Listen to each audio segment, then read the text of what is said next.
Hello' বন্ধু বান্ধৱীসকল, এইখিনি এতিয়া বেটিয়ে বনাবলৈ ল'ব।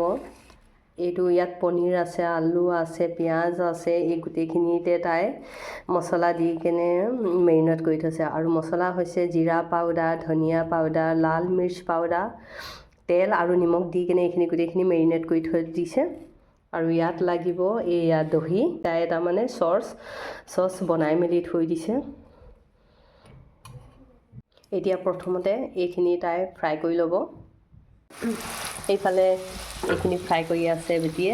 প্ৰথমে আলু ফ্ৰাই কৰিছে, তাৰপিছতহে এই পনীৰখিনি কৰিব তাই। এইফালে এতিয়া তাই পনীৰখিনি ফ্ৰাই কৰিছে। এইফালে তেল মাৰিবৰ কাৰণে তাই তেজপাত দি দিলে, ডালচেনি দি দিলে, লং আৰু জালুক দি দিলে। এতিয়া এয়া আদা দি দিছে, এয়া ৰচুন ধুনীয়াকৈ লৰাই দিছে তাই।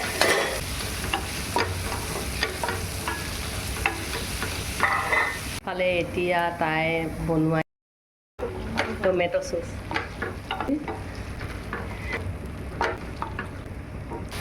এতিয়া দহি দি দিব ইয়াত। এতিয়া ধুনীয়াকৈ মছলাখিনি মিলাই দিব। আমাৰ বেটিয়ে বহুত ধুনীয়াকৈ বনাব জানে ডিছ।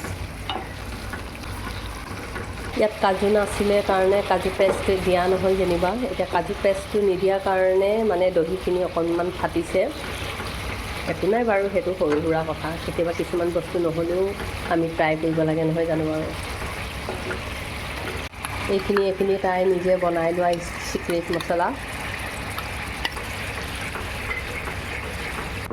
এইখিনি চাওকচোন বাৰু বন্ধু বান্ধৱীসকল, ইমান ধুনীয়া ৰং আহিছে নহয়। ৰংটো চাই লাগিছে বহুত সোৱাদ হ'ব খাবলৈ। অকণমান পানী দি দিম। ৰং জলকীয়াটো অকণমান কম আছিলে জ্বলা, সেইটো কাৰণে ইয়াত আকৌ অলপ দি দিব তাই। ল'ৰা ছোৱালীয়ে জ্বলা খাই ভাল পায়, সেইকাৰণে জ্বলাই দি দিছে। ভাইকে খাই ভাল পায় কাৰণে। এইফালে চাওকচোন বাৰু, ইমান বঢ়িয়া হৈছে একদম। আজি পনীৰৰ স্পেচিয়েল ডিছ। ইয়াৰ পানীখিনি শুহিব লাগিব, তেলটো ওলাব লাগিব। ইয়াত এতিয়া পানী দি দিব। এইখিনি হৈ গ'ল কাৰণ কেলৈ এইখিনি গ্ৰেভি বনাব। দি দিয়া। এইখিনি অকণমান উতলিলে মানে এইফালে ফ্ৰাই কৰি থৈ দিয়া বস্তুখিনি দি দিব। এতিয়া ইয়াত এই ফ্ৰাই কৰি থৈ দিয়া এইখিনি দি দিব।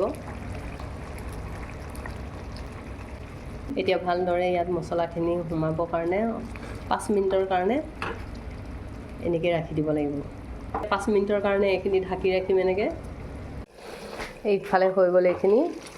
বাহ, চাওকচোন বাৰু, বেটিয়ে বনোৱা স্পেচিয়েল পনীৰ। একদম দেখিয়ে লোভনীয় লাগিছে দেই। দেখিছেনে ৰাইজ? এতিয়া এইখিনি হৈ গ'ল দেই। এতিয়া ইয়াৰ ফাইনেল লুকটো দেখাম দেই। কেনেকুৱা লাগিছে বাৰু কমেণ্ট কৰি জনাব দেই আপোনালোকে।